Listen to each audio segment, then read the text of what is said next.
Hello students, साधना channel में आप सबका स्वागत है। बच्चों, आज हम क्लास 8th की रुचिरा पुस्तक का पाठ 14 आपके सामने स्पष्ट कर रहे हैं। पाठ का नाम है आर्यभट्ट। आर्यभट्ट का नाम आपने सुना होगा क्योंकि यह संस्कृत के क्षेत्र में बहुत अधिक प्रचलित नाम है आर्यभट्ट का, जिन्होंने गणित में सबसे बड़ा अपना योगदान दिया था। कि इन्होंने दशमलव पद्धति के प्रारंभिक प्रयोग करके गणित को एक नई दिशा इन्होंने प्रदान की थी। तो गणित के क्षेत्र में आर्यभट्ट का जो योगदान है वो बहुत अधिक बहुमूल्य है, बहुत अधिक महत्वपूर्ण है। वैसे भी हमारे इस भारत देश में अनेक ज्ञान विज्ञान के क्षेत्र में अनेक लोगों ने जन्म लिया है, अनेक मनीषियों ने जन्म लिया है, जिसमें आर्यभट्ट अग्रणीय माने जाते हैं। तो चलिए देखिए इस पाठ के अर्थ को। पूर्व दिशायाम उदेति सूर्यः पश्चिम दिशायाम च अस्तम गच्छति इति दृश्यते ही लोके। कि पूर्व दिशा में सूर्य उदित होता है, उदित माने निकलता है, और पश्चिम दिशा में अस्त हो जाता है, ऐसा संसार में दिखाई देता है। कि हम संसार में क्या देखते हैं कि पूर्व दिशा में सूर्य निकलता है और पश्चिम दिशा में अस्त होता है। परम न अनेन अवबोध्यम अस्ति यत् सूर्यो गतिशील इति। लेकिन इसके द्वारा न अवबोध्यम, यह समझ में नहीं आता है कि सूर्य गतिशील है। यत् माने कि इस बात से ये चीज हमें समझ में नहीं आती है कि सूर्य गतिशील है। सूर्यः अचलः पृथ्वी च चला या स्वकीय अक्षे घूर्णति इति सांप्रतम सुस्थापितः सिद्धांतः। सूर्य अचल है और पृथ्वी चला माने गतिशील है, जो स्वकीय माने अपनी, अक्षय माने धुरी पर, घूर्णति माने घूमती है। तो सूर्य अचल का मतलब स्थिर है, एक जगह, गतिशील नहीं है। तो सूर्य स्थिर है और पृथ्वी गतिशील है, जो अपनी धुरी पर घूमती है। इति सांप्रतम सुस्थापितः सिद्धांतः, ऐसा सिद्धांत इस समय प्रचलित है या स्थापित है। सिद्धांतः अयं प्राथम्येन येन प्रवर्तितः सः आसीत् महान् गणितज्ञः ज्योतिर्वित् च आर्यभट्टः। यह सिद्धांत सबसे पहले जिसके द्वारा प्रवर्तित किया गया यानी कि स्थापित किया गया, वह महान गणितज्ञ और ज्योतिष आर्यभट्ट थे। कि सबसे पहले इस सिद्धांत को जिन्होंने स्थापित किया वह कौन थे? वे आर्यभट्ट थे, जो कि एक महान गणितज्ञ और ज्योतिष थे। पृथ्वी स्थिरा वर्तते इति परंपराया प्रचलिता रूढ़िः तेन प्रत्यादिष्टा। पृथ्वी स्थिर है ऐसी परंपरा से प्रचलित रूढ़ी उनके द्वारा नकार दी गई। मतलब उन्होंने इस परंपरा को, इस रूढ़ी को नकार दिया कि पृथ्वी स्थिर है। तेन उदाहृतम यद गतिशीलायाम नौकायाम उपविष्टः मानवः नौकाम स्थिराम अनुभवति। उनके द्वारा उदाहरत माने उदाहरण दिया गया कि गतिशील नौका में बैठा हुआ मनुष्य नौका को स्थिर महसूस करता है। कि यदि कोई मनुष्य नदी पार करने के लिए नौका में बैठा है तो जब नौका चलती है तो उसे ऐसा लगता है कि नाव स्थिर है। अन्यान च पदार्थान गतिशीलान अवगच्छति, और अन्य पदार्थों को गतिशील समझता है। कि नाव में बैठे बैठे जैसे कितने पेड़ वगैरह हैं, पहाड़ हैं, तो हमें ऐसा लगता है कि मानो नाव तो स्थिर है, लेकिन जो पर्वत है, जो पेड़ हैं, वो सब चल रहे हैं। तो इसलिए उन्होंने उदाहरण दिया कि गतिशील नौका में बैठा हुआ मनुष्य नौका को स्थिर महसूस करता है और अन्य पदार्थों को गतिशील समझता है। एवं एव गतिशीलायां पृथिव्याम अवस्थितः मानवः पृथिवीं स्थिराम् अनुभवति सूर्यादि ग्रहान् च गतिशीलान् वेत्ति। एवं एव इस ही प्रकार गतिशील पृथ्वी पर अवस्थितः माने स्थित मनुष्य पृथ्वी को स्थिर अनुभव करता है और सूर्य आदि ग्रहों को गतिशील वेत्ति माने समझता है। उसे लगता है कि पृथ्वी तो स्थिर है जिस पर वह रह रहा है और सूर्य आदि जितने भी ग्रह हैं वे सब गतिशील हैं।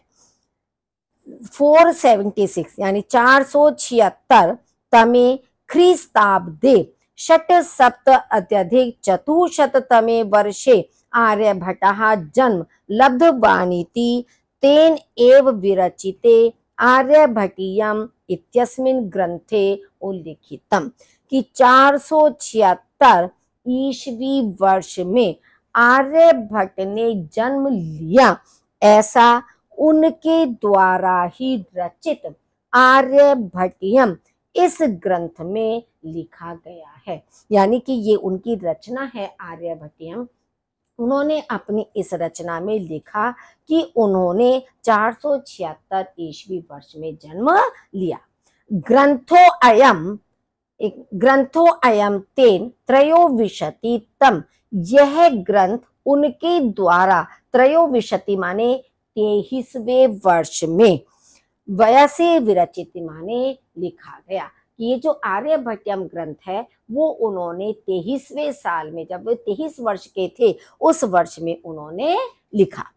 ऐतिहासिक स्रोतों भी ज्ञायते यत् पाटलिपुत्रम निक्षा आर्यभट्टस्य वेधशाला आसीत्। ऐतिहासिक स्रोतों से ज्ञात होता है कि पाटलिपुत्र के पास आर्यभट्ट की वेधशाला थी। पाटलिपुत्र यानी कि जो आज के समय में पटना शहर है वो पाटलिपुत्र कहलाती थी। तो इसलिए ऐतिहासिक स्रोतों से ये ज्ञान प्राप्त होता है कि पाटलिपुत्र के पास में ही या उसके नजदीक आर्यभट्ट की वेधशाला थी।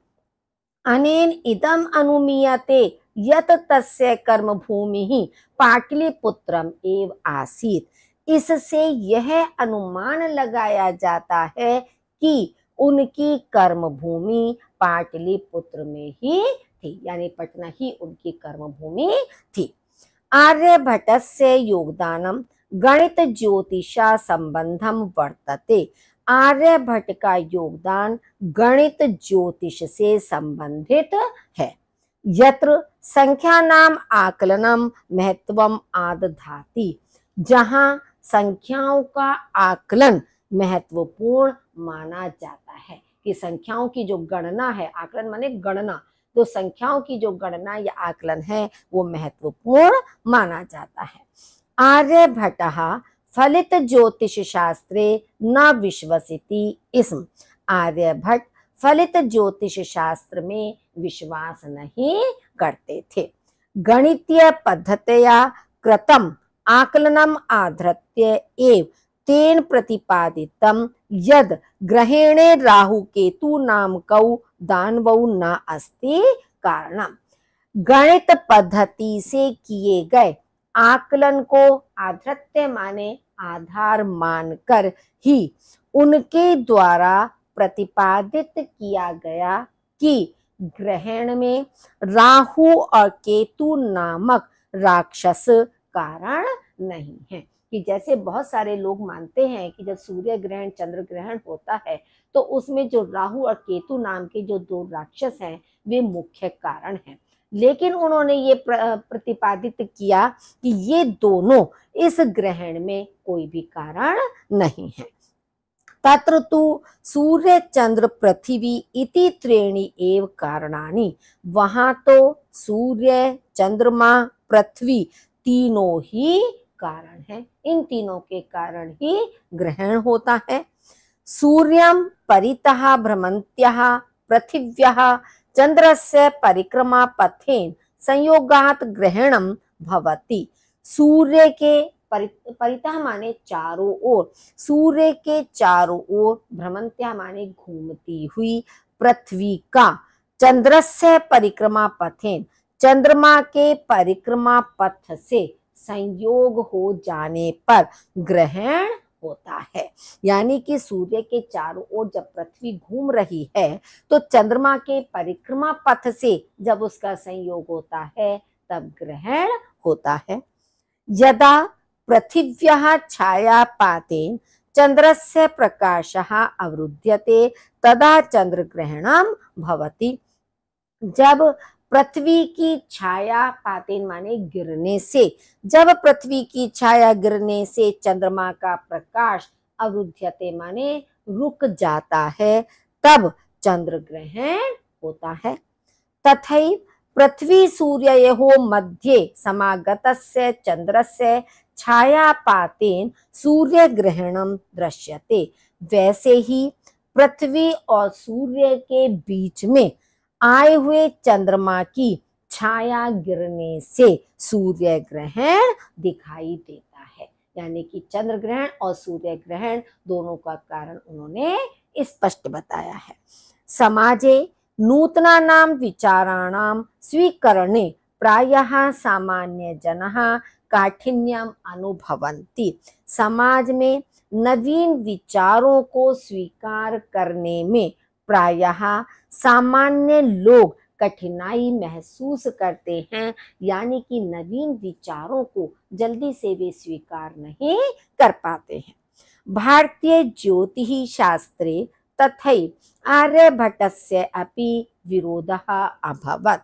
भारतीय ज्योतिष शास्त्र में वैसे ही आर्यभट्ट का भी विरोध हुआ, क्योंकि जिस समय आर्यभट्ट ने चंद्र ग्रहण और सूर्य ग्रहण के विषय में बताया तो लोगों ने जल्दी उसको स्वीकार नहीं किया, अपितु उन्होंने उनके विचारों का विरोध किया। तस्य सिद्धांतः उपेक्षितः, उनके सिद्धांत उपेक्षित हुए, तिरस्कृत हुए।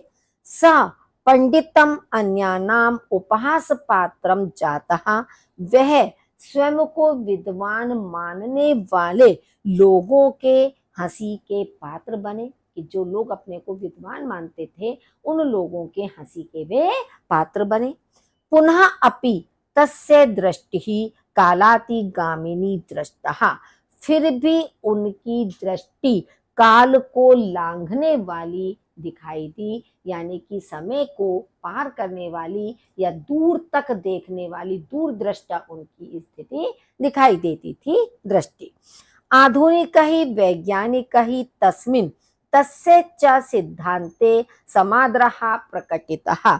आधुनिक वैज्ञानिकों के द्वारा, आधुनिक जो और वैज्ञानिक थे तो आधुनिक वैज्ञानिकों के द्वारा उनमें और उनके सिद्धांत में समादर माने आदर या सम्मान प्रकट किया गया। अस्मात् एव कारणात् अस्माकं प्रथम उपग्रहस्य नाम आर्यभट्ट इति कृतम्। इस ही कारण से हमारे प्रथम उपग्रह का नाम आर्यभट्ट किया गया। जब बहुत सारे वैज्ञानिकों ने उसके प्रति एक सम्मान का भाव प्रकट किया तो इसलिए इस कारण से हमारा जो प्रथम उपग्रह का नाम है वो आर्यभट्ट रखा गया। वस्तुतः भारतीयाः गणित परंपरायाः अथ च विज्ञान परंपरायाः असौ एकः शिखर पुरुषः आसीत्। वास्तव में भारतीय गणित परंपरा का और विज्ञान परंपरा का यह एक शिखर पुरुष था, यानी कि एक सर्वश्रेष्ठ पुरुष था आर्यभट्ट। चलिए बच्चों अब इसके अभ्यास कार्य को देखिए। एक पदेन उत्तरत, एक पद में उत्तर दीजिए। सूर्यः कस्यां दिशायां उदेति, सूर्य किस दिशा में उदित होता है या निकलता है। पूर्व दिशायां, पूर्व दिशा में। आर्यभट्टस्य वेधशाला कुत्र आसीत्, आर्यभट्ट की वेधशाला कहाँ थी। पाटलिपुत्रे यानी पाटलिपुत्र में थी। महान गणितज्ञ है ज्योतिर्विद कह अस्ति, महान गणितज्ञ और ज्योतिष कौन थे। आर्यभट्टः, आर्यभट्ट। आर्यभट्टेन कः ग्रंथः रचितः, आर्यभट्ट के द्वारा कौन सा ग्रंथ रचित हुआ या कौन सा ग्रंथ रचा गया। आर्यभट्टयम, आर्यभट्टयम उनके ग्रंथ का नाम है। अस्माकं प्रथम उपग्रह से नाम किम अस्ति, हमारे प्रथम उपग्रह का नाम क्या है, आर्यभट्ट। सेकंड है पूर्ण वाक्येन उत्तरत्, पूर्ण वाक्य में उत्तर दीजिए। बच्चों प्रश्नों के आगे पूरा स्थान अच्छी तरह से नहीं है, इसलिए इन प्रश्नों के उत्तर आपको स्पष्ट इस रूप में किए गए हैं। कहा सुस्थापितः सिद्धांतः, कौन सा सिद्धांत स्थापित है। सूर्य अचलः पृथ्वी च चला या स्वकीय अक्षे घूर्णति इति सुस्थापितः सिद्धांतः, कि सूर्य स्थिर है और पृथ्वी गतिशील है जो अपनी धुरी पर घूमती है, यह सिद्धांत स्थापित है। चंद्र ग्रहणम कथम भवति, चंद्र ग्रहण कैसे होता है।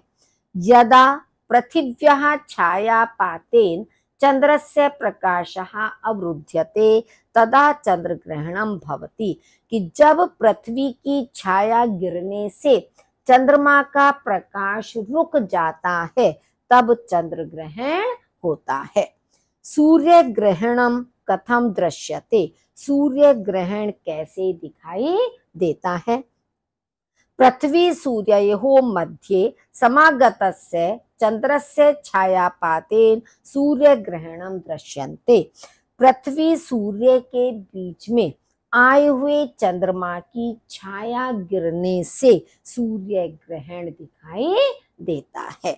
नेक्स्ट है आर्यभट्टस्य विरोधः किमर्थम अभवत्, आर्यभट्ट का विरोध किस लिए हुआ।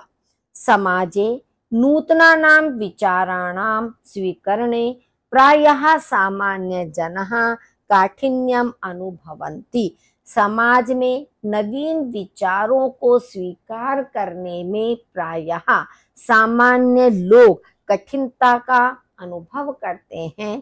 तथैव भारतीय ज्योतिष शास्त्रे आर्यभट्टस्य अपि विरोधः अभवत्, वैसे ही भारतीय ज्योतिष शास्त्र में आर्यभट्ट का भी विरोध हुआ।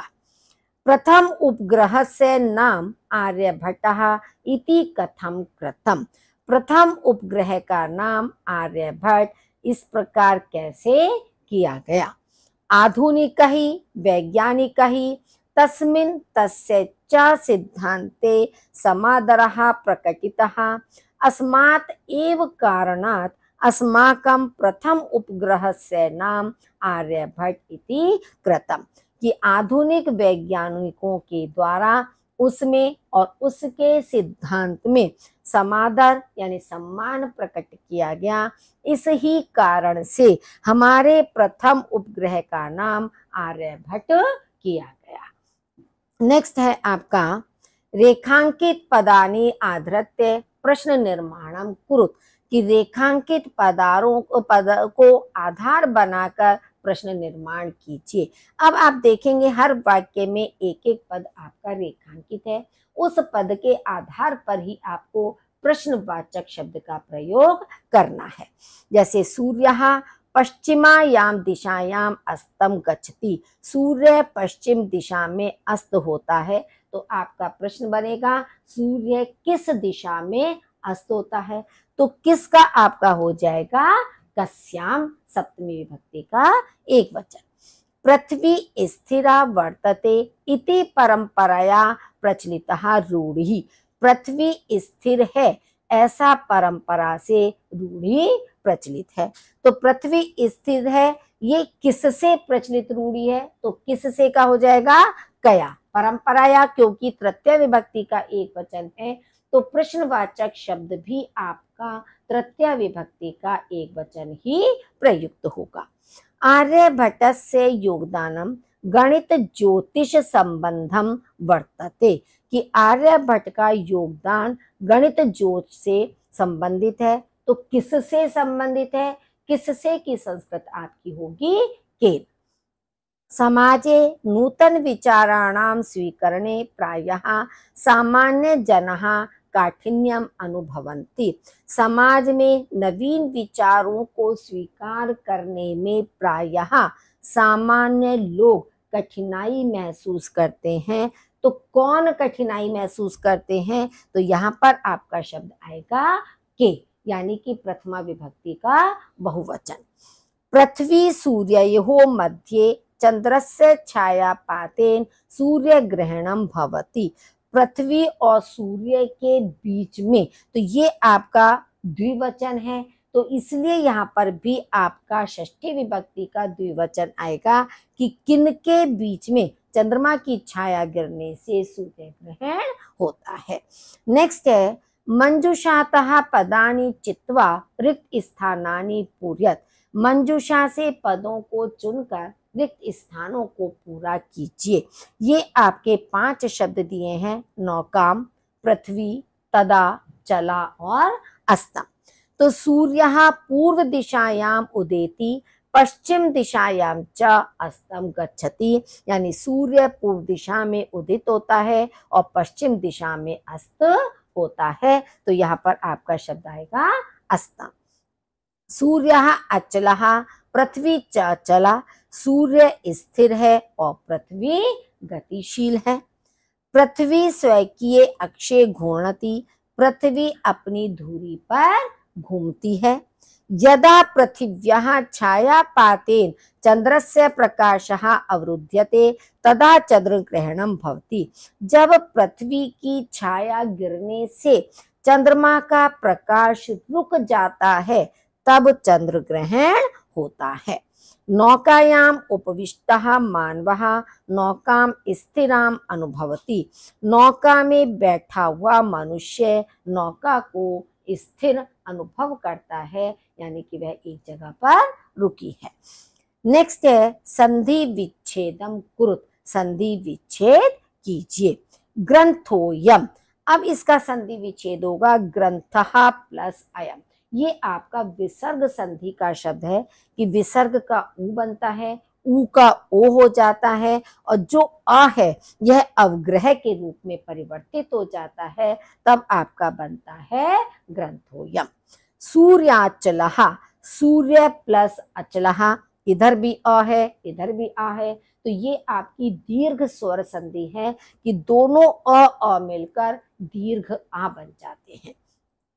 तथैव, तथा प्लस ए, ये आपकी वृद्धि संधि है कि अ या आ के बाद ए आई आने पर दोनों का आई हो जाता है। कालाति गामिनी, काल प्लस अति गामिनी, अब अ और आ मिलकर वही दीर्घ आ होकर दीर्घ स्वर संधि बनती है। प्रथमोपग्रह से, प्रथम प्लस उपग्रह से, ये गुण संधि है कि अ के बाद उ आने पर उ का ओ हो जाता है, तो ये आपका गुण संधि का उदाहरण है। नेक्स्ट है आपका अधोलिखित पदानाम विपरीतार्थक पदानि लिखत। नीचे लिखे हुए पदों का विलोम पद लिखिए। उदयः अस्तः, उदय माने निकलना, अस्त माने छिपना। अचलः चलः, अचल माने स्थिर, चला माने गतिशील। अंधकारः प्रकाशः, अंधकार का प्रकाश हो गया। स्थिरः स्थिरः, स्थिर और अस्थिर। समादरः निरादरः, आदर या निरादर। आकाशस्य पातालस्य, आकाश का या पाताल का, तो ये आपके विलोम शब्द थे। अधोलिखित पदानाम समानार्थक पदानि पाठात चित्वा लिखत। नीचे लिखे हुए पदों के समानार्थक पदों को पाठ से चुनकर लिखिए। संसारे लोके, संसार में यानी लोके माने भी आपका होता है संसार में।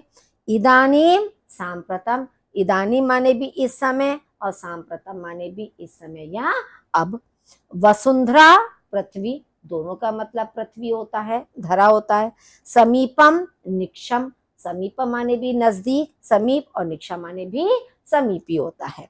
गणनम आकलम, गणनम माने गिनना, आकलन माने उसका मतलब भी आपका गिनना या आकलन करना।